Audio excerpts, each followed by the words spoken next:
Bonjour à tous, j'ai une nouvelle déchirante à partager aujourd'hui. Un match de football à Nzérékoré en Guinée s'est transformé en une scène tragique le 1er décembre 2024.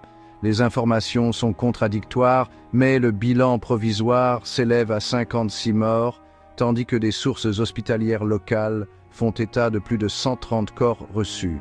Les familles recherchent désespérément leurs proches disparus. Revenons maintenant sur ce qui s'est passé. Le match était la finale du tournoi général Mamadi Doumbouya qui se déroulait au stade du 3 avril. Le stade était plein à craquer, avec notamment des représentants du gouvernement. La situation a dégénéré lorsqu'un penalty accordé à l'équipe locale a provoqué des protestations de la part de l'équipe visiteuse et de ses supporters.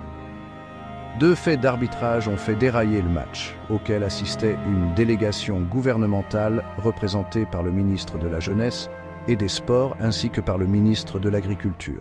Tout d'abord, un carton rouge en milieu de deuxième période, finalement annulé à la suite de l'intervention de l'un des ministres auprès de l'arbitre, puis un penalty litigieux sifflé dans les 10 dernières minutes. Cette décision a provoqué la fureur des supporters de l'AB. Des pierres ont été jetés et le terrain a été envahi. Des débris et des pierres ont été lancés et les forces de sécurité ont riposté avec des gaz lacrymogènes. Cela a provoqué un mouvement de panique, les gens se précipitant vers la seule sortie du stade, ce qui a entraîné une bousculade mortelle. Le commissariat de police urbaine a même été incendié pendant les troubles. Le contexte politique est ici crucial. Le tournoi faisait partie d'une série d'événements organisés pour soutenir le président de la transition, Mamadi Doumbouya. Les équipes de Nzérékoré et de l'AB s'affrontaient lors d'un match à l'enjeu symbolique. Il y avait un monde fou dans le stade, assure Moussa Kounadi Kamara, correspondant local du média Guinée News. C'était un match d'ampleur. Les gens se sont mobilisés. Beaucoup n'ont pas eu accès au stade qui était plein à craquer. Non seulement les tribunes de ce stade en travaux depuis 15 ans étaient remplies, mais la foule s'est aussi massée au bord du terrain. Cependant, l'opposition considère ces tournois comme de la propagande, visant à prolonger son pouvoir au-delà de la fin prévue de la période de transition ce mois-ci. Alpha Condé a exprimé sur les réseaux sociaux une indignation sans bornes. Dans un contexte où le pays est déjà marqué par des tensions et des restrictions, ce drame met en exergue les dangers d'une organisation irresponsable et d'un manque de préparation adéquate, a-t-il dit. Pour Cellou Dalein Diallo, la tragédie qui a eu lieu pendant la finale d'un tournoi de football organisé, hélas, dans le cadre de la promotion de la candidature illégale du général Mamadi Doumbouya.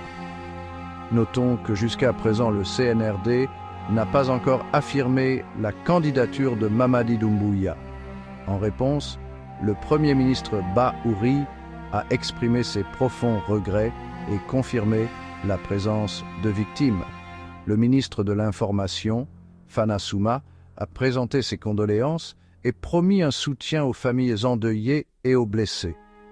Le président Doumbouya a annoncé une mission urgente à Nzérékoré, dirigée par le Premier ministre, et une commission d'enquête pour faire la lumière sur l'incident. Le gouvernement attribue initialement une part de responsabilité aux agissements des supporters, mais cette enquête vise à faire toute la lumière sur les événements. Quand on sait qu'il y a eu plusieurs morts en 2009 au stade du 28 septembre, l'on aura cru que ce genre d'incident ne se reproduirait plus en Guinée. Les mêmes causes produisent les mêmes effets. Dadis Doumbouya, bonnet blanc, blanc bonnet.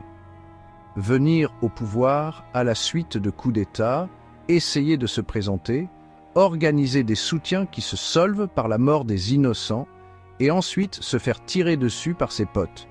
Donc CNRD, le rappel sauve l'âme, éviter au peuple de Guinée un nouveau calvaire.